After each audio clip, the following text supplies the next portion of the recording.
What's happening in the Shed podcast that brings you everything from music, sports, religion, politics to happy slapping. Myself, Dixie as always. Daniel as always. Easy. Fred's made another appearance. He's active again. And we got is it the first person we ever interviewed? No, we had D-Lo now. Other than D-Lo, because D-Lo was just like mad. D-Lo come from a mad social media. D-Lo was a meme, thing, but he's innit? still our guy. Our first special guest. Yeah, friend of the show, Tuggy. TUGGAWAR. What's happening, brother? Bless up, my brother. Respect. It's been a minute, That's innit? it. It's been a minute. My guy. Love. We had dropped. That's it. Respect, my G. We had dropped before. So Yeah. what I want to do is, we was on SoundCloud. That's not really a lick right now. Mm-hmm. You got a mad story. Yeah. Let's go through the story. Let's go right from the beginning. From the start. Let's From do it. the start. Where you want to start? I want to start with how you ended up being your Cypriot, no? Yes, half Greek, Cypriot, half Irish. How'd you end up doing dancehall? How'd I end up doing dancehall? That's a long story. Growing up in a place called Hackney. How'd you end up with the accent and all that? Making the route the way you did? Easy, better. I grew up in a Jamaican community Mm-hmm. in Hackney, around a lot of Caribbean community, not just Jamaican. So how'd you end up building your, how do I say it, career over there, working with the people you work So with and all? did you pick up the lingo from the community then, or? Well, I grew up around the lingo. Yeah. Before I even went to Jamaica. Yeah. In Hackney, I grew up around very multicultural, not just Caribbean community, loads of different nationalities. I'm very lucky because I think Hackney is a special place. It's a place where you get a bit of everything. Because some places in London, it's only one. Because I see that when I come out of Yeah, bare places. Yeah. a lot of places in Yeah. London is only, it's not so multicultural. So as a youth who grew up in a multicultural, I didn't really realise how un-multicultural other places was until I grew older. Because to me, I was just blind to, if you grow up around everyone, you grow up around Chinese, you grow up around Jamaicans, you grow up around Africans, you grow up around It's Turkish. normal, innit? It's normal to me, everyone spoke Yeah, of course. how we spoke, everyone in the hood spoke. We all grew up around, I wasn't the only guy speaking in Patois, we all grew up around Caribbean communities and stuff like that. And it was like, that's how we speak in Hackney almost. It definitely wasn't normal, was it, for the white guy to be doing the bashment? No. I'm not a normal guy. I know that. Listen, but let's take it right to the story then. Yeah. About when you got banged up in Jamaica, yeah? Banged Yeah. up abroad. Yeah. Do you want to explain what happened there? Well, when I got banged up, I went to Jamaica for 2 weeks holiday with an ex-girlfriend. I used to sell a lot of weed before I was a professional dancer artist. So I used to So before you even went to Jamaica, yeah, you was doing the weed selling. yeah, I was trapping hard. Trap. Trap. I invented the trap. I was Jeez, trapping that's before the Trapping word before was the even word was there, the word wasn't even there when I was doing it, Nice. We was doing that was my thing, high grade. High grade was my thing. Long time before I had a music career, I was on the road doing that sort of stuff, and I got very popular at doing it, and I was doing it a lot, and to the point where, and the best we come from Jamaica, so we had to obviously get the weed back from Jamaica to London, and I ended up going one time, and I didn't. Well, I just like took drug muling and that. Yeah. It's a risky game. Well, it's yeah, a that's risky- a risky Yeah, game, bro. I wasn't a You know mule. what? I Back did then it it for was myself, mad, obviously. Okay, but- that's what I was about to ask you if you was doing I'm it a for boss. other people. I've never iced I was gonna out. say, Yeah, if you're doing it for next man to go over there, Yeah. Back You're then it a wasn't as dickhead. mad back then though, innit? It's not. Obviously it was mad. It's mad to get caught. Well, usually them days you'd find crackheads and people who's gonna go and smoke, willing to and do it. people willing to but do you're it. putting a lot of trust in a crackhead to buy them a plane Someone's ticket. got to get it done. Yeah. So what? Yeah, Wait. that. So you go out and what? You go to Jamaica to get this weed. You go to come back. And what? You get pulled over. Yeah, Where was it though? In English border or Jamaican border? Jamaica. You know, he's forgetting to tell you as well. He's forgetting Fred to tell you what he's forgetting to mention as well. What he told us when we last spoke. They was it the same day as 9/11 had just happened, Oh, Yeah, mad. yeah. which ain't That's very good unlucky fucking time, Do is you it? know what? Unlucky Do you know time. what? Like, honestly, did you not really think 9/11's happened, why am I trying to smuggle weed back to the UK? When you're in them zones, though, you don't think bruv, about them. every airport was on lockdown, bro. Alright, let me put it like this. As I said, before I even went to Jamaica, I was running the weed business. So we would have like when you're doing smuggling, it used to be like £50, £20 a weed a time. So I tried to bring over a small amount that I didn't think I'd actually go to prison for. Because like a smuggling move is usually like £20, £50 of weed. Plus, even up to half a ton of weed. You know what I'm saying? But like on the plane, you'd been like £20, £50 of weed in a suitcase. Yeah. That's what mules would get sent to bring over. You know what I'm saying? Them days there, mules would get sent to bring over £20, £50 of weed. I went for a 2-week holiday with my ex-girlfriend, and we had a coup at the time. To be honest with you, that it wasn't getting bust, so we had this actual thing with an Easter bun, and we used to put £3 of weed in an Easter bun, and it was actually coming through. And that, like, all other methods used to get bust here and there, but the £3 of weed is such a small amount. But £3 of weed in Easter bun, it was always coming through. So I said, you know what? I'm just gonna do two buns, which is £6, which is £3 in each bun. And it's such a small amount, because £3 of weed is only, it's about £6 of weed, just over 3 kilos. You know what I'm saying? It's not a crazy amount of weed here. You know what I'm saying? Value. But it's street value 25,000-30,000 English pound. Because it's high grade. It's still worth a lot of money. It's still worth a lot of money. And it's not, and that's classed as a small amount. Tiny. Compared to if you're smuggling. What? Yeah, if you're smuggling, man. Yeah, I mean, that's what I'm saying to you. Like £50 of weed, £20 would be a normal amount. What people 50, would do 20. So when you say 20, you're not talking about £20, you're talking about 20 what? £20 in weight. You know, pounds a type of weight. £20. Bruh. It's like 16. One pound is 16 ounces. So £2 just over fucking. Yeah, but look. Yeah, I thought In a key, I was about to ask you a key is 2.2 pounds. And it's 20, 30 grand, bro. A key is 2.2 pounds. So what? And you guys ever been in the trap? Nah, man. Yeah. Straight. So what? You Knockdown Ginger was my game, bro. so you get pulled over. Yeah. It end up being a bit of a blessing, though, isn't it? That's where it all well, it's not a blessing, but you end up going away in Jamaica. Yeah. And you end up being. How did this end up? Yeah, it was crazy. So I went there for a holiday. So I didn't plan to smuggle no weed. I didn't go there to smuggle no weed. Because I thought this wasn't going to get caught. So I thought I'd just risk a little £6 of weed. We missed the first flight. Because missed the first flight on the way back, yeah?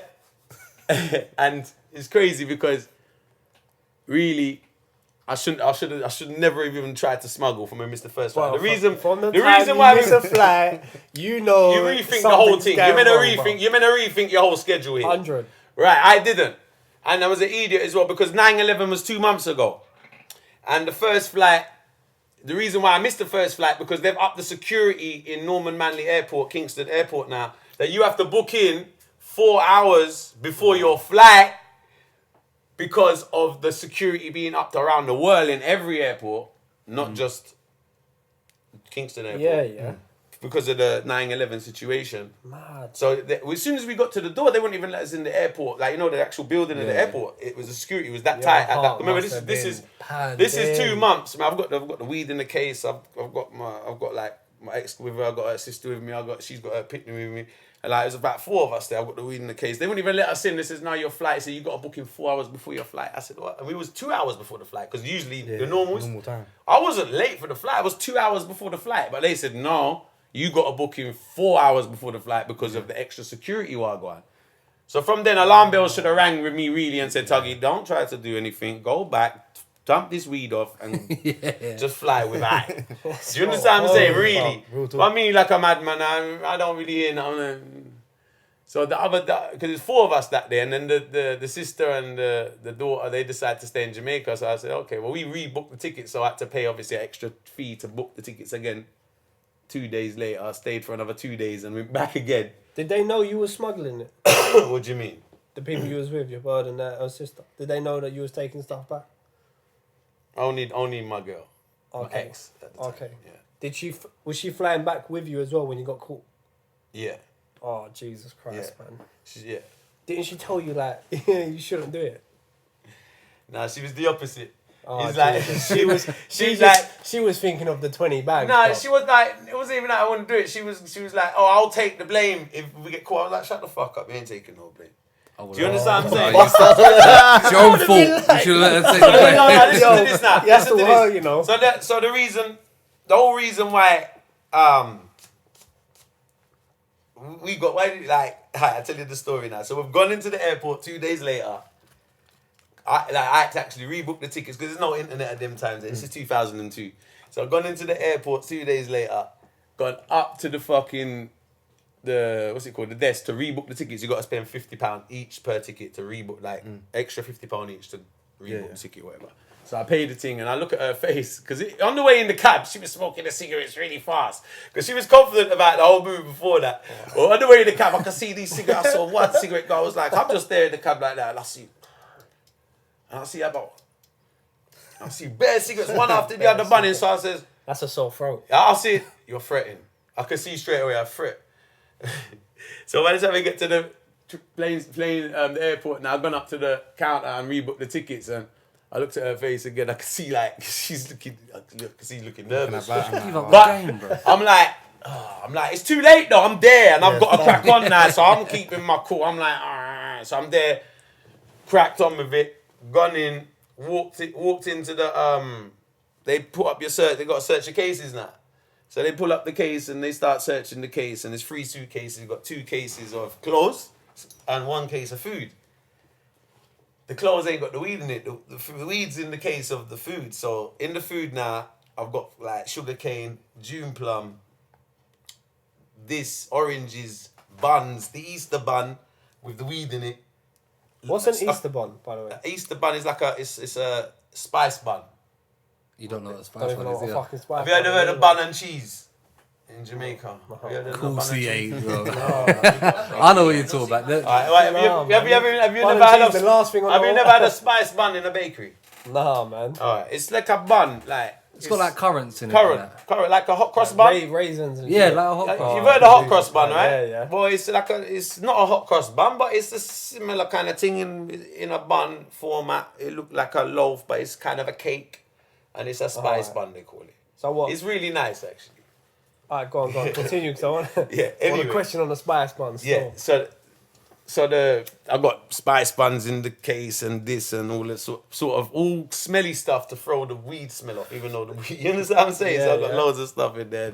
They've picked up the cases and they've gone through it. One guy picks up the case, puts it on the thing, goes through the clothes, puts it back in, goes through the weed, picks up the weed thing now. So picks up the case with the weed, starts going through the case of the weed, takes out the different stuff, picks up the fucking actual Easter bun.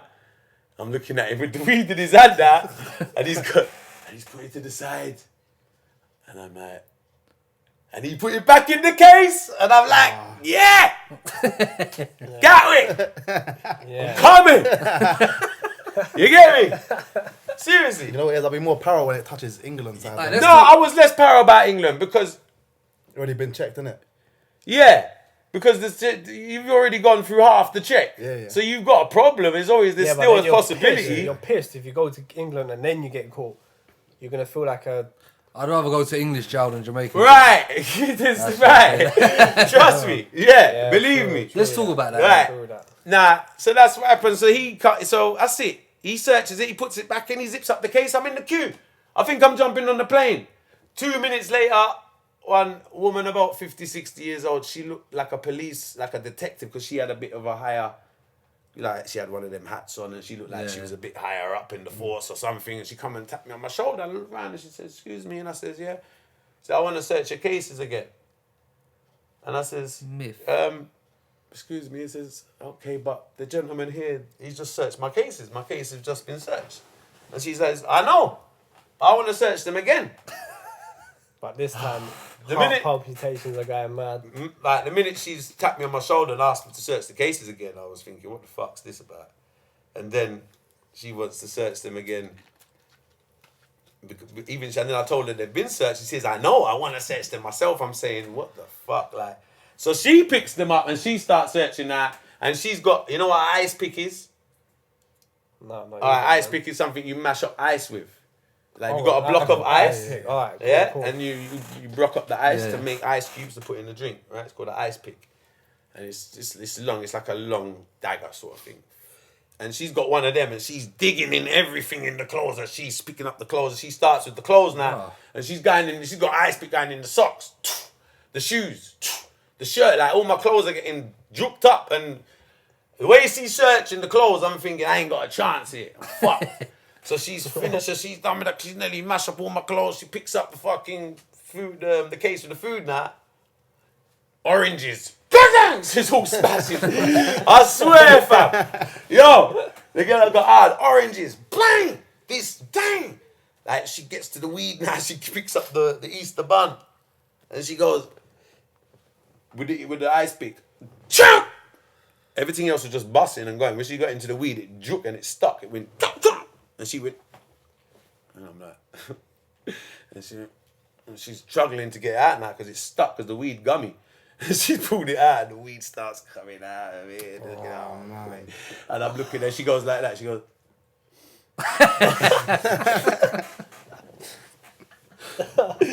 I swear, fam, she goes like, Christ. that's country, man.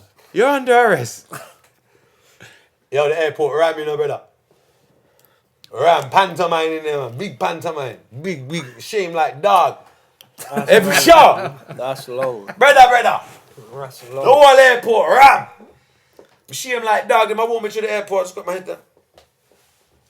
Because they don't know what they do. If they think, oh, look, they've just caught him with coke. It's only £6 weed. Everyone's looking at you like you've It's a been mad ladding. thing. It looks like a mad thing. It looks like a mad thing, you get me? We knew Especially it what's the moment happened as he well. walked Yeah, I in. saw him. We Look knew it. at him. Riff raff. I knew he had something. So, like, walking back down the blood clot, they walk you all the way to the police station now. And yeah, that was the start of the whole new adventure. So How long did you not get in? Was it straight into jail then?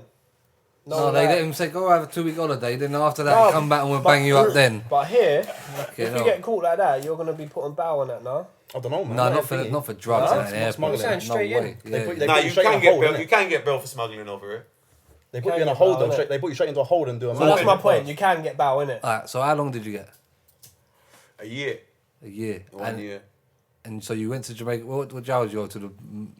When they, from the airport, they put you straight. They sent me straight to downtown Kingston lockup, which is the jailhouse. Beautiful. Nice. It's like new little location. So they sent you straight to downtown Kingston lockup. The jail. That's worse than the prison. In reality, Yeah, the jail's worse than the prison because you got That's like a reckless. yeah, that's crazy. Like that's no sunlight, so you're in there. So I spent Don't need that. I've done 2 weeks in there waiting just for the court case to get sentenced for them, and then after you get sentenced, you still got to go back to the jail and wait for the prison truck because the prison truck only comes once a week. So if you get sentenced on a Monday, prison truck only comes on Saturday, so you got to do another 5 days in the jail. Jesus Like, do Christ. you understand what I'm saying? It's like prison truck only comes literally once a week on a Saturday. Well, So how if you many get man to a sentenced cell there? 20, 30 Oh, on the floor. Everyone just hold a bit of Sun newspaper or Daily Star. You know the Daily Star, right? Familiar with it? Yeah, You just yeah. get a sheet out of that and lie on it. Cockroaches. One wall out. This is the wall over there. Full out. You can't see the wall. You can't actually see the concrete. All you can see is cockroaches and other little insects, and they cover the whole wall. I bet it's warm in there as well, isn't it? Warm. Warm. I bet it's a bit hot in there, bro. Oh, man. So what? So then you go to prison. You go from the jail to the prison. Yeah. To start doing your bird. And this is where the music starts happening, no? Well, the music's already happening, but this is where it starts picking up, no? Inside a prison. Yeah. My career started in the prison, in a way. You told me before, you told me something about, who did you link up with? You was there with Jaguar. And was it Shaggy's, something? Sean Paul's dad. Sean Paul's dad. Yeah, Garth Enriquez. I have to say R.I.P. to Garth Enriquez. He passed away in the last year, actually. So condolences to Sean Paul and his family. He's a really close friend of mine. And I send a special request. I never forget Garth. Garth is a big part of my career. I wouldn't say like he didn't. Obviously, TUGGAWAR was TUGGAWAR, but he's a big part of how I got to stay in Jamaica. Because I tell you how it went. So I'm in Spanish Town prison as artists in there. You're in prison. You don't care who you locked up with. You're in prison. You just want to get out. Yeah. You understand what I'm saying? So like, we don't really care. Michael Jackson could be in there. You don't really give a fuck. Don't You just wanna want be to get locked out. out Michael Michael Jackson. Jackson, He was there, like, so even when Sean Paul's dad came in there, I remember we said, "Oh, Sean Paul's there." I said, "Oh, I just want to get out of it. I don't give a fuck." Yeah. Michael Jackson. Everyone's got their Bob story. Marley could have rise from the dead and walked up in there. I don't care. I just want to get out of it. Yeah. Do you understand what I'm saying? So you don't really talk to no one like that, and they're really Man, I business got with home, people. watch But the ITV, art, bro. but because I'm a musical person and I'm an artist, I was hanging around the artists then. Yeah. And you got a music section on the prison. Do you understand what I'm saying? And you got my brethren, Dan Man, is like, big up Dan Man as well. I got a big song coming out of him very shortly called Good Marijuana. Dan Man now is he's the reason to get me on that section of the prison, because there's different sections of the prison, and I was Dan Man paid off the warders them to get me on his section of the prison, which was a very rough part of the prison, but it was like a bad man section called South Block, but it was under order. It's patterned. Yeah, it was patterned. Yeah. Where other sections are a lot more loose. Yeah. If you understand what I'm saying. You can dead in any section of the prison for the least of things. Anyway. But that, because I'm on the same section and is my father's friend, is a friend of the family, so it's like I was blessed to have him there, kinda, even though no one can really help you in them place there still, but at least I had a friend there kinda watching Someone over around. me in a sense. Yeah, You yeah. understand what I'm Yeah, saying? yeah. So that was nice. And Dan Man's a musician himself. So Dan Man introduced me to TUGGAWAR. So Dan Man is the man who introduced me to, you know, it's called Zebra, right? Yeah. Zebra is locked up. No, you don't. Why you saying yeah? I've seen Zebra, yeah. I have. You must know Zebra. I've been on YouTube banging out lately, fam, on YouTube. I'm not gonna lie. Has You man probably said sent me I him brought as you well, up? fam. Lucky I didn't say I know- yeah, because they ain't got a fucking clue. I know who it John's is, gonna bro. pull me up because John's out, he knows every artist. I don't know every artist, but I've heard of my man. Let's try and imagine it. What? There's a place in the jail where you can just like say like a freestyle Monday or something like that. Or not They like got that, a whole but music section open in the mic- prison. Open mic type of thing. They got more than that. They got a whole music section in the prison. They got bands in the prison. They rehearse every day. You can sign up to be on the music section. But I couldn't actually be on the music section because you have to be doing like a long sentence to Oh, get yeah. on, or have a hookup. So if you're not a long sentencer, excuse me, or have a hookup, you can't get on the music section. So because every day they lock everyone up back in their cells, and everyone gets 2 hours in the music section. You're mad jealous. They're watching them all get let out of their cells, walking over to the music section, and they got everything over there. They got instruments. They got bass guitars. They got every instrument, micro, like you name it. There is nothing they haven't got. And I'm talking about heavyweight stuff, heavyweight equipment, everything. So that's where you started to make the name. So you started to build My name. the reputation. Yeah. I was already a spitter before I went to prison. Yeah. I've been MCing in London since on radio stations, on Jungle, Garage. Yeah. I was on radio since '96. So when you first went there, did you start doing the patois and all that straight away, or when you went to the music part of the prison, did you I've stand? been doing patois from before I went to Jamaica. But I guess it would sound a bit different. My if it was style on of MC. jungle. See where I was at MC. Yeah. I was MCing patois on Jungle. Yeah, that's what jungle. That's a lot of jungle, isn't it? Yeah. So when you went in there, you No, but kind I was real raw patois, down to the point where Cool FM wouldn't even let me on the station back in '96 because I was too ragga. Yeah. That was very because I was always dancehall, but dancehall Yeah. wasn't the genre in England at the time. at the time, was it? You know what I'm saying? So I was like this dancehall artist trying to bust. Before I went to Jamaica, I was this dancehall artist trying to get known on Jungle. Moved into Garage, and Garage was so not. I was on Freak FM. I was in a Garage crew, and like I used to have my own. And I mean, we started doing a bashment and hip hop show on there with my old crew called Way 29. But apart from that, I used to spit on Garage as well. But Garage just so wasn't me because. You know, so like, and it was like, how is this gonna happen for me musically? It's crazy how it happened because how does it happen for a half Greek, half Irish boy from Hackney in the dancehall business, and I ended up in prison in Jamaica, Yeah. and then thrown into the deep end of the industry. When's the first time you noticed that them man in the prison started taking notice at you? Down, for the music? There was a stage show they did in the prison. Now Easter Monday, they done a stage show in the prison, and they kept the stage show in my section of the prison. And remember I told you about the music section, right? Yeah, They got everything at the music section, absolutely everything. I never forget this day because we woke, like they allowed us up. Usually they lock, it's a 22-hour lockup. So you only allowed out like 2 hours a day. Yeah, so it's like a 22-hour lockup. So it's 2 hours a day you're allowed out. And with them 2 hours there, you get like long. 1 hour in the morning and then 1 hour in the afternoon. And I might stretch to 3 hours if you're lucky. So the most you're getting is like 21 hour. It's a 21 hour, 22-hour lockup a day. So you only get a couple hours at the cell to go and sort out, wash your clothes, shower, do whatever you're doing. You A lot understand of what I'm saying? chores, bro. Yeah, a lot of chores to do in them. You You know what I mean? quick So, with that, yeah, bro. you got, Time, bro. yeah, real talk. It's fuck like that still. That sucks, man. So on Easter Monday, they allowed us the whole day out because it was Easter Monday. So we was let out from 9 o'clock in the morning till 5, 6, 7 in the evening. So we had the whole day. It was like a holiday for us because it was at the cells for the whole day. And we went to the music section and carried over all the speakers. I helped them carry over all the speakers, like setting up Carnival, brother. Yeah. I'm talking about the sort of speakers you'd see in Carnival. Yeah. Staging that, yeah? Yeah, everything. Bands, massive amplifiers, everything. I was like, it took like 4 man to carry, more than 4 man just to carry one speaker, so you can imagine how much. And I'm helping everyone, and we're back and forward from the music section to our section, setting up the whole sound and everything, and the stage, and it's live bands performing. So we set up the thing and the dance starts. Remember, in the Spanish Town prison, the population of the prison at the time was 1,800 people. My section holds 400 people. 300 to 8, well, it was about 380, 400 people on my section. And then it's the other 1,800 is made up from the other sections around the prison, right? Now, on the day, the whole 1,800 people was at the stage show. So the dance is like 1,800 prisoners at this event with the stage. And it kicks off now. The music starts and they start with the records, like DJs playing and people chatting the microphone normally before the stage show starts, because the big stage show is going to start with live bands. They even got like Jaguar and Zebra, like they're the main, they're like the main acts for the day, because they're the main, they're obviously established.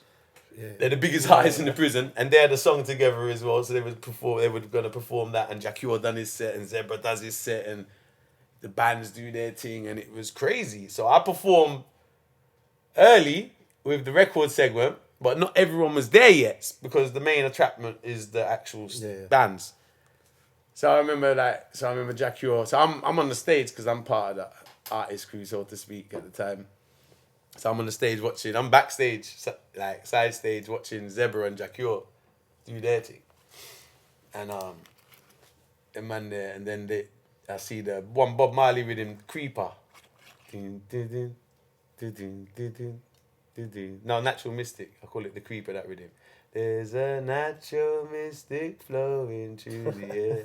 You know that rhythm? And then, I don't know if you're familiar with the rhythm of that one. It goes, so they was playing that rhythm, then Jaguar, I never forget it, I remember the rhythm. And Jaguar's got the microphone, and he calls me, and he turns around and he sees me, and he calls me up in the middle of the main set now in the prison. And I had one lyric that I wrote in the prison. It was like one of the first lyrics I ever wrote. And I wrote like dancehall lyrics as TUGGAWAR, this dancehall artist, opposed to TUGGAWAR, the MC from London before, you know. One of my first, and then he called me up and I chat the lyric, and the whole place goes crazy.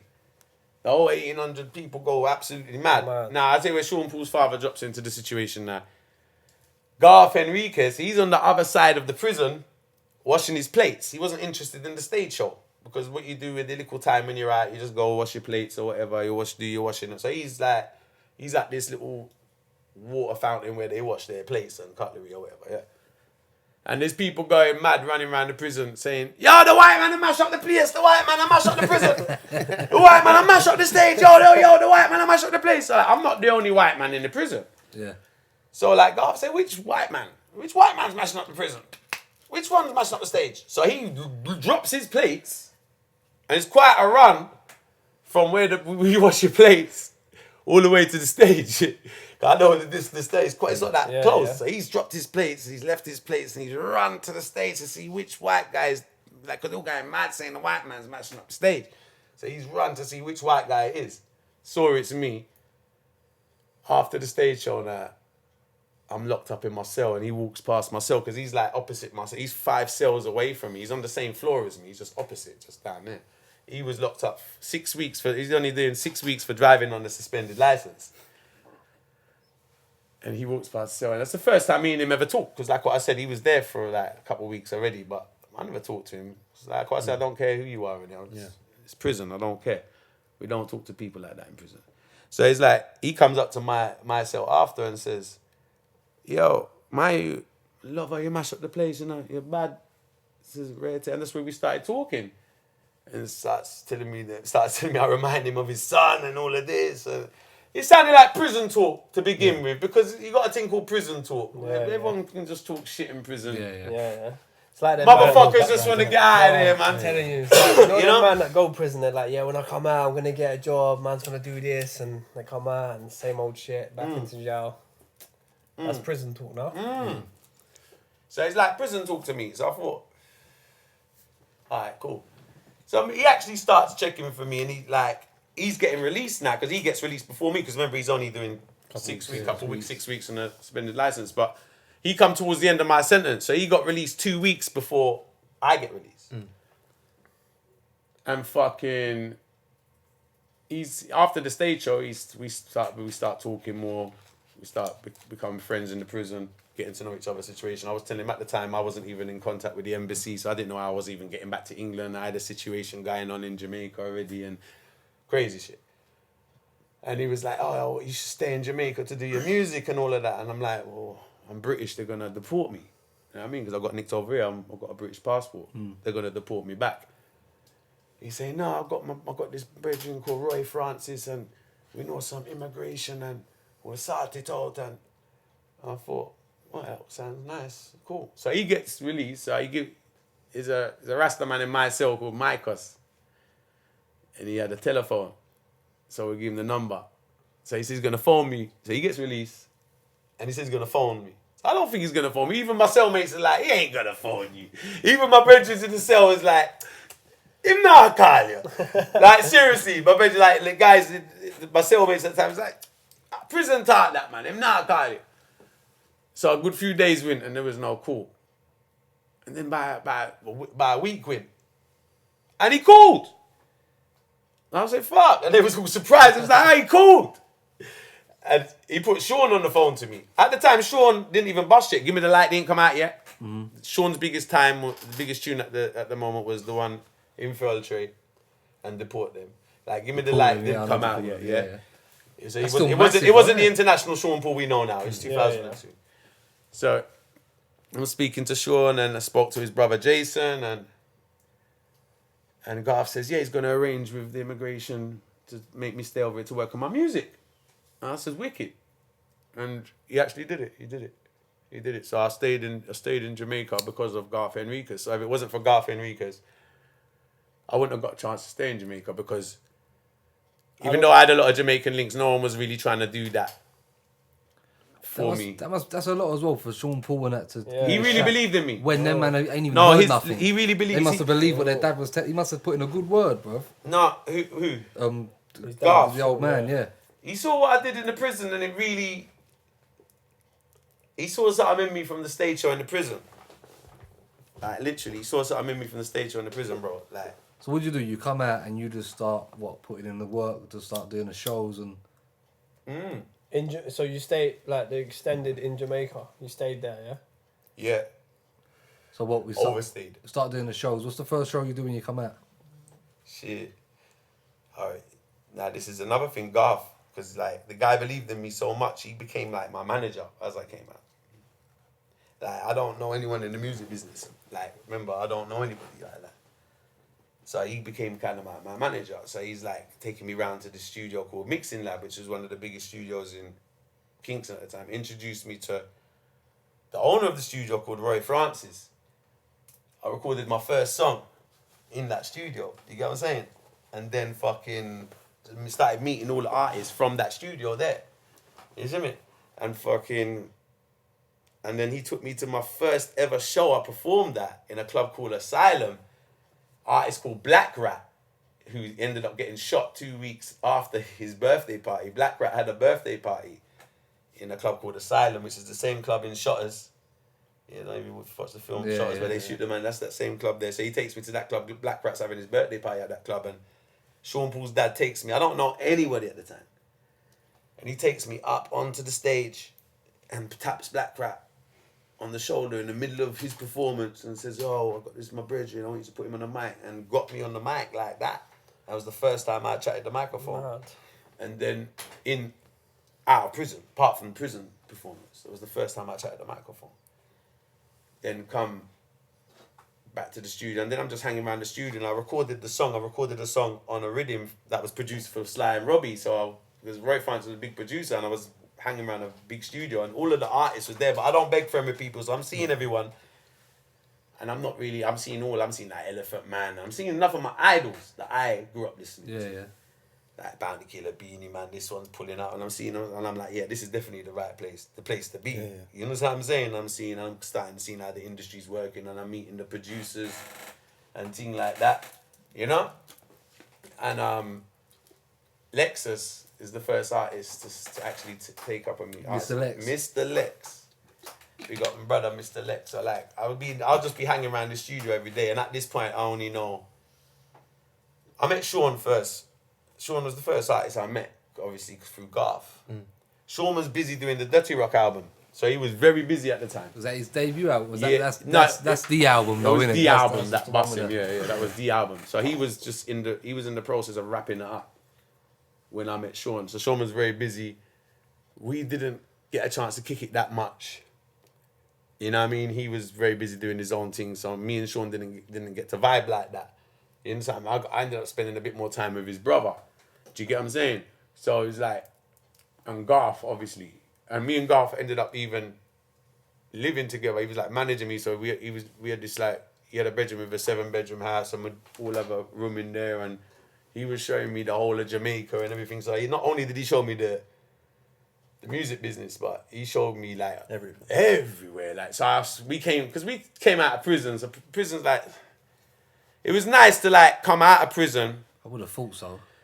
No, yeah, of course. No, but it was nice to come out of prison and actually run around the road with someone who you was in there with. Yeah. Because me and him was in there, no one understands what it's like in this prison unless you've been there. You understand? It's like you can get an idea of what it's like, but it's different to someone who's actually was there with you and experienced it. So it was nice that I got a chance to run around Jamaica with him. We both got him. I got released 2 weeks after him, and then we start part together, and he's introducing me to the music industry, and I parted with him in Jamaica straight for about 2 years. He introduced me to so many people. So like he really believed in me.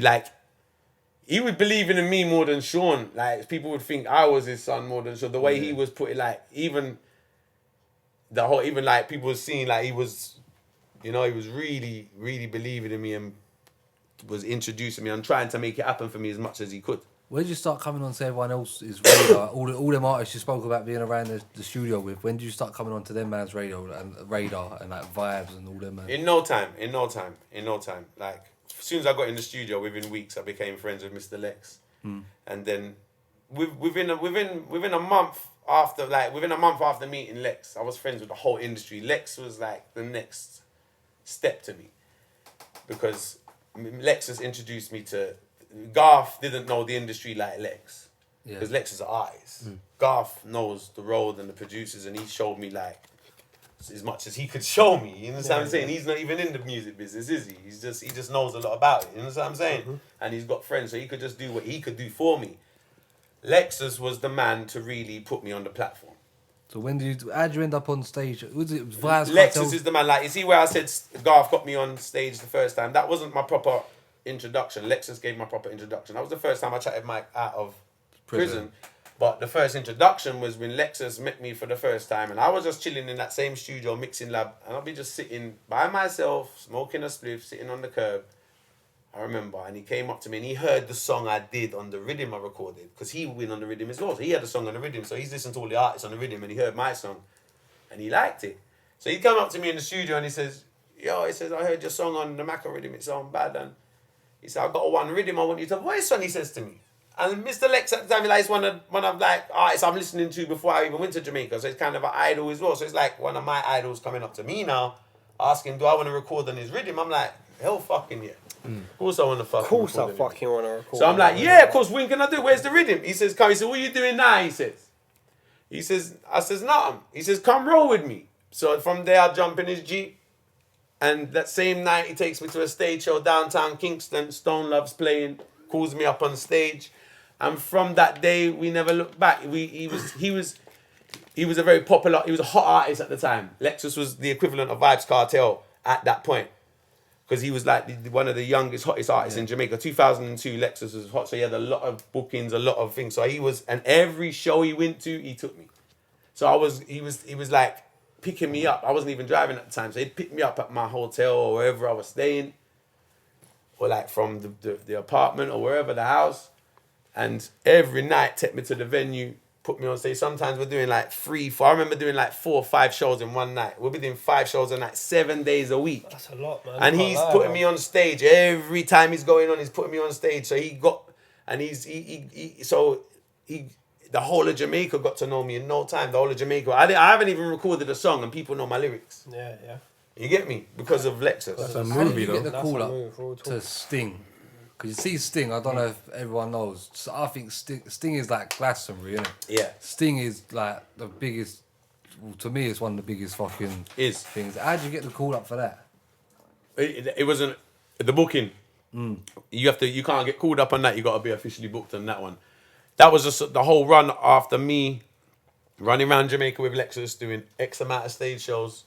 At that point, I'm popular on stage shows now. Earning it, yeah. At that point, I accumulated a new manager by the name of Gaddafi, who was recording me as well. Was Merciless's old manager, and he was taking me to shows now, because everyone could see the potential in me now. So everyone like wants a piece of my career and a piece of, you know what I mean. So I got this manager now called Gaddafi, who was actually taking me to show, and one show got me booked for Sting. It was a show called Fire 2000, Constant Spring Road.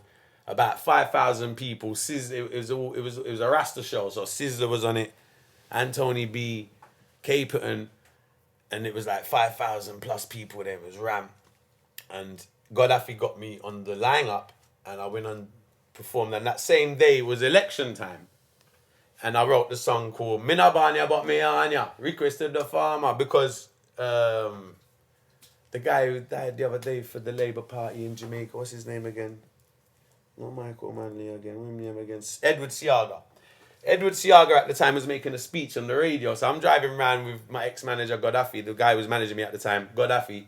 He was driving, and Edward Siaga was on the Jamaican radio giving a speech for his election. And he's actually an American-born white guy, but he was going for the prime minister thing in Jamaica, right? And he made a speech on the radio, and he said, "Me na banya, but me on ya." I swear to God. So we're driving in the car. He's like, yeah, that kind of shit. And like, Gaddafi said to me, "That's a bad lyric for you. That's a bad lyric." So straight away, them day I'm trying to find songs. So I got my pen and pad ready. So I'm just pick up the pen and pad and I start writing while he's driving. He's just made the speech on the radio. I picked up the pen and pad and I've gone, "Me na banya, but me on ya. Requested the farmer. Them a plant the cho-cho, yam and the banana. Down in the West, me get me high-grade marijuana. Me love Jamaica, me nah left on ya." That's all I wrote. That's it. That 8 bars. And he took me to the show that night and I chapped that same 8-bar lyric and that got me booked for Sting. Only people I swear. What's Sting? I chatted that lyric. The crowd went crazy so much. Leng, the promoter for Sting, was in the crowd. Of that event. That's a hype. So listen to this. This is the reality. So that same lyric. So that I've just wrote this lyric in the car. Yeah, we just heard the thing, and I've just wrote this lyric in the car. He's taking me. This is in the daytime. Nighttime, he takes me to the dance. I've gone up on the show. I've gone up on the dance. We're in the dance night. Gone up on the stage show. I didn't have one bag of lyrics at the time. My career I was a new artist, so I didn't have one bag of songs like I got now. Now I've got millions of songs. I didn't have a lot. So I'd only have like 4, 5, 6, 7 songs to pick from to perform anyway. So it was like, so I'd perform one, and then when I chatted that new one, they went crazy. And the MC come on stage and took me off stage and said, "You want more? Do you want more?" You know, like the encore business. And I'm ready to jump, and I'm ready to give them more. So like they've already given me one encore. Yeah, he gave me one encore and they called me back on stage and then I chatted it again and they went crazy again. Then he drags me off stage. MC's like dragging me off stage and goes back up to the crowd. "Do you want more?" No. Everyone's going, "Yeah." And then he says, "If you want more, catch him at Sting." And you found out the same Bro, time they found bro. out. Oh shit! So Bro. who's the nance there? Why you're While I'm on stage, so I'm walking that by that time now, because I know he's kicking. Now listen to me. By that time now, I know he's kicking me off the stage, right? Because I've already had one encore. Yeah, And I know the other, and the second encore is just a wind up for the crowd. Yeah, yeah. And the MC was called Nuffy. I remember his MC Nuffy, his name is. And Nuffy's gone, you want more? Everyone's going, yes, if you want more. And by that time, I'm actually walking down the stairs of the stage. Yeah. And got that, and all I can see is my old manager got that feet down there, jumping up like that. Like I see he's like a child, I swear. All I can see is Gaddafi jumping up like that. And he says, if you want more, catch him at Sting. And I can see him jumping. And I heard him Sting. I said, he didn't just say Sting, did he? Some proper 8 Mile shit. Like, seriously, I said, he just said mad. Sting. I'll get the fuck out of it. What He a didn't fucking just say story Sting. to tell, man. I'll get the fuck out of it. So I walked down the stairs and Gaddafi's going like that. Like I've won the World Cup. I swear to God. Drags me through the crowd. Same time, drags me through the crowd. Through these fucking thousands of people. Right to the other end. To one section where Leng is. And he's got about 10 policemen around him with fucking all strapped up guns. And he gets to Leng. Now it's a different vibe. Now you got Leng there with one bag of gunmen around him. It's kind of going through security check there. You can't just, anyone can't just go near Leng sort of thing. So and he's like, so he takes me up to Leng. And then Leng says to me, and that's where I meet Leng for the first time, the promoter of Sting. And then he says, you're bad, you. Well, you come mash up Sting. Come to my office tomorrow. And I says, yeah. And that's crazy. And then I end up arguing with Gaddafi. So I fell out with my old manager over a record that he put out. Or we fell out about a bunch of things. So I end up, he left about 20 passports in my car one day. And I was vexed. I was like, the fuck you doing? I looked in the back and I found a bag of 20 passports. I said, motherfucker, you got me driving around Kingston with 20 passports in my blood clot car. That's mad. Are you fucking crazy? That's mad. I just come out of fucking prison. Do you think I want to go back to prison? Mad. So I went crazy on it because he was already pissing me off and I found these 20 passports. Like, 20 passports? Really? In the back of my car? I had this little rental at the time and he's left it in the car. And please pull me over now and find 20 passports. How do I look, bro? It's a rap. How do I look, bro? Yeah. I've just come out of Spanish Town prison. So I lost it with him over that and fucked him off. And Leng, the promoter of Sting, became my manager. Fucking what a manager. Yeah. So the actual Leng was my manager. And I signed to his company, Supreme Promotions. So I signed to Supreme Promotions. I was actually his artist now, which gave me a lot of power now. Because my manager, you can't really, like, I've got power now. Yeah. Not only am I on Sting, For them who don't know as well, but, yeah. Sting. How many people with Sting? What do you mean? It was crowd. Between 40,000 and 60,000. Massive. Yeah. Between 40 and That's 60,000. a real life movie. We was talking about it before. On the ones, on the big ones. What's the O2? About 20, the big O2, 20,000. So man's doing what? What, the O2 Triple is that. only Double 20,000? triple that. 40,000 more than Drake. Only 20,000? Yeah. Turn Sting to the 03, bro. Because we're running out of time now as well. Let's fast forward now. Yeah. So when did you decide to come home? And why? Why did, if it's going so well, Yeah, why did you man, come why home? you stay Oh, so yeah, with you the mash up career Stings. That's on YouTube. That's Jamaica, a Mazza. You killed it. Yeah. Then why did you come home if it was so? Well, Jamaica's not a cheap place to stay. So, like, reminding you all of this, like, you got to check out my Spanish Town album because, I don't know, but I've just released an album called Spanish Town last year and I told this whole story because it actually got to a point where, because all of this is real shit, yeah? This is stuff that is my life. Yeah, of Like, course. it's stuff that, at one point, I didn't want to go into so many details about it. Now I can go and do podcasts and talk about it because you understand what I'm saying? It's part of who I am and that. There was a point where I didn't really want to talk about it. Do you understand what I'm saying? Because we're going through shit, you understand what I'm saying? Like, my dad passed away in 2009, and a lot of shit's close to my heart. You understand what I'm saying? So it came to a point, even musically, where it's only last year I got the chance to musically express and tell the whole story. The whole story, yeah. In the Spanish Town album. Because the reason why I'm staying in Jamaica was my father's hustling. Remember, I'm a weed. Remember, I told you I'm a weed dealer before I went to Jamaica. My father took over the weed business. So how am I surviving in Jamaica? So you're saying he's funding your trip? Yes, Yeah, father funding me in Jamaica. Father sending me to £500 a week. Jamaica's not cheap. Hustling, I remember I'm running around in rentals. Big I'm doing this and You're living that. the life of an I'm artist. living the life out there. Yeah. And he believed in me.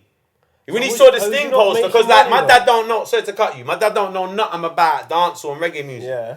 But he's around a big Jamaican community where he's selling high grade. And he's got a lot of Jamaican friends. A lot of talk. Yeah, and like so you know what's going on in the Jamaican community. And when I got and like we're very close to the Jamaican, my family's always been close to the Jamaican community, and we live in a Jamaican community, so he could hear all of what's going on in Jamaica filter back to England. Yeah. So when he saw me on the Sting poster, he put that Sting poster on the wall of the yard where he was selling the weed. So he'd be sitting down here bagging up the weed, and the Sting poster's here. Yeah. Because he understood what that meant, like you understood what it meant. Yeah, yeah. See how you're talking now, and you're saying that thing there is like, see that it's the Glastonbury of reggae music. Yeah, yeah. There's the highest level of reggae It music. doesn't get bigger than Sting. I grew up. Still now, it doesn't. Still, I grew up. It was a dream come true. Yeah. That's why I say believe in yourself, and like whatever you believe in, you can make happen. Because I believed as a kid, I always wanted to be on Sting. I watched Ninja Man, Super Cat, Yeah. Bounty Killer, Beanie Man. They're my idols. I you- watched these guys at Sting from early 90s. We used to wait for the Sting. There's no internet. Over here in England, we'd wait for the tape to filter back to Sting's every Boxing Day. They don't do it no more. There is no more Sting now. Ain't it? Nah, it's finished now. So like it's all like so like every Boxing Day was Sting. So we'd wait like a couple weeks after Boxing Day for a tape to filter back from Jamaica. Yeah. For someone to bring back a tape or send one over, so you can watch it over here, and then it goes around the barbershops and whatever, and then we start watching. It's something I grew up watching, wishing how. And remember I told you I'm around the scene, the jungle and this, and there's no dance over here. And how do I get into that? And that's my dream as a kid, and I ended up doing it. It was crazy, and you see my dad believing in me. Is even more crazy. Like I said, I wouldn't have been able to do it if he wouldn't believe in me. It, I had my mother and my father behind me all the way. You know what I Do wanna you ask understand what I'm saying? So it's like he's funding it all, like blood, sweat and tears. It's not like my family, we're not rich. Yeah. He's hustling. Yeah, he believes in it. He's hustling, but he's risking his life. They're running up on him. He's getting they're trying to rob him while I'm over there. He's selling £10,000 worth of weed a day. We're turning over £10,000 of weed turnover a day. What, in and he was 10 only bags. sending you 500 quid. Yeah. You know why? Because he didn't like my ex. Oh, yeah. Even his mate said he send you. Even my mate said he send you £5,000. He send you £5,000 right now if you weren't with her. He didn't like it. He limited me a bit of the money. When I went back, he had it all in the bank. Yeah. The bank was fat. Yeah. He never paid the mortgage for a year, but he had all the money in the bank to pay it. He was ignoring the thing. They were going to come and take the house away. But he didn't give a fuck because they would just come with the bailiffs and they would just, here's the cash. He would just go back and take it out because he had it all there. Before we wrap up, more recently, Yeah. you was, he definitely jacked your whole thing as well, man. Cover, man. Safari. Fucking idiot. Because I asked TUGGAWAR not long ago, Yeah. you still fucking with Safari. Bro, what happened with that, bro? What won for that, bro? That's a fool, man. That's a fucking idiot. So what, Safari hits you up Yeah, he is what he is, yeah, man. just as he's building his own career. Yeah.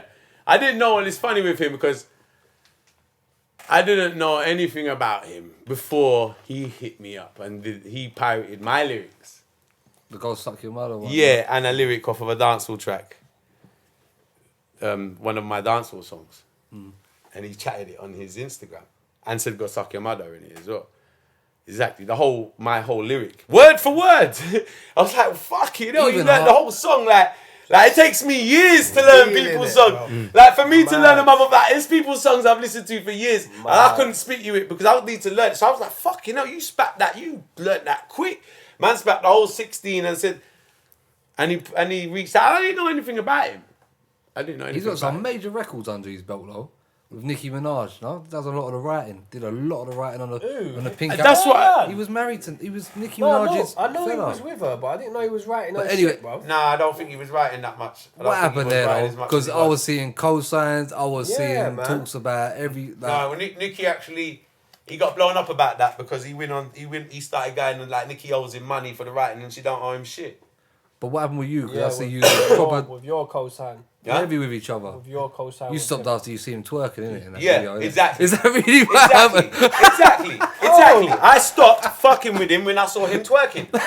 Mad. Get the fuck out of it. Safari, go suck your mother, batty boy. If you're watching this podcast, go suck your mother with a blood clot McDonald's straw, but yeah, twerk. I don't want to be associated with no one like that. He's a weirdo. He's a freak. Good luck to him, yeah, man. The guy's a fucking fool, man. He's just sort of like, you know, I ain't got no like. He ain't no major. I don't hate the dude, but he's just like an annoying freak. Fred, you know, he does love a lyrical tear up though as well. You know that, innit? Was it the War God, bro? He loves it, bro. Listen, listen. I didn't even know the guy. My bedroom was saying, yo, this guy is Nicki Minaj's ex, and he's got links, and and then he's a rapper, and I start looking into him. And he's got a label called Stunt Gang, and I thought he was something more than he was, and he wasn't. You know, so he was all chatting shit. Whole persona, innit? Yeah, just so like it wasn't. Yeah, he's a joker. Like I regret doing. I've done a couple songs with him. It was what it was. It just is a total waste of time. That's it. Total waste of time. Good luck to him, yeah, man. What's before we wrap up? What's next? Right, what's next? We got DJ Genesis. We got some crazy. I've been working really close. I got a label. Yeah, I was about to say you got your own label. I got my own label. Signing people. We're signing artists. We're Contracts music. and everything. Man, I see that. No, the whole shebang. Ink to paper. We've got running it business-wise right now. So it's Tug Movements, Genesis Productions. Big up DJ Genesis, my brother. See me, I say we run the label between the two of us. Yeah. And we just signed an artist called Atomic Tempo. Yeah. And just signed an artist called The Soldier. Yeah, we just released a song called Big Up OG. I've seen his stuff. Yeah, he's not signed to the label, but he's featured. We done a feature with him. So is he Irish? He is. Yeah. So he's got we done a feature. I done a feature on one of his songs recently. It's a big hit song called Gang Business. Check it out. Also, I got a big song called Good Marijuana, featuring Dan Man, which is the guy I was locked up in prison with. Very close friend of the family. The song actually, we had the idea. That song's like 17 years in the making because we had the idea from before the prison. I think you might have from the prison. Did you even tell us? Was you even talking to us about that song last time? Yeah, I think I was. Yeah. I think I was. It's Yeah. crazy. It's crazy. The song's a long time in the making, and we just wrapped up the video. You know, big up Kamar McGregor in America. He got some bands to do over the beat because the beat's actually old reggae beat called Black Cinderella done by Errol Dunkley, and we done over the melody and done over the beat, and it's amazing, man. It's amazing. So that I don't drop many reggae projects often because it has to be so solid to me. Reggae has to be live bands. It has to be on point. So when I do drop them, they're serious. If you check my catalogue, I got reggae, but I don't drop them unless they're really serious. Anytime I drop a reggae project, and this one is gonna be a worldwide ganja project for all the ganja smokers called Good Marijuana. Is gonna be out soon. You see me? Atomic Tempo, the artist, big up Atomic Tempo, another Irish artist as well. Yeah. He's signed to Tug Movements, Genesis Productions. He drops his debut single for the label, which is called No Games. Yeah, produced by Elusive Beats. And the video will be out very soon as well. And he's got an EP coming out very soon as well. And artist called The Soldier. Big up The Soldier. He's got a mixtape called Luxury Stinks and a single called Luxury Stinks. He's actually got his own brand as well. You need to check him out on Instagram. Luxury Stinks. And they got their whole cannabis seed production, everything. You know, so check out Luxury Stinks on the gram and everything like that. You understand what I'm saying? Yeah. And yeah, man. And I got a surprise. Me and Genesis have been working on a lot of dancehall singles in the last year. So we've been releasing single after single. And we've got a major, massive project to be announced soon. I can't tell you too much about it. But we're going to have something very special for you guys soon. Big up Tug Movements, innit? Wow. Yeah, Tug Movements to the world. Bless up, my Love for coming down, bro. Always, bro. Yeah. Thank you, my brother. It's been a pleasure, man. It's been a pleasure. In depth one, bro. We could have went for. You know what? That's a real story, bro. It's nice, cuz. It's nice. It's nice, cuz. It's nice. Man, You guys got good vibes, fam. Love for coming, brother. Thank you every time.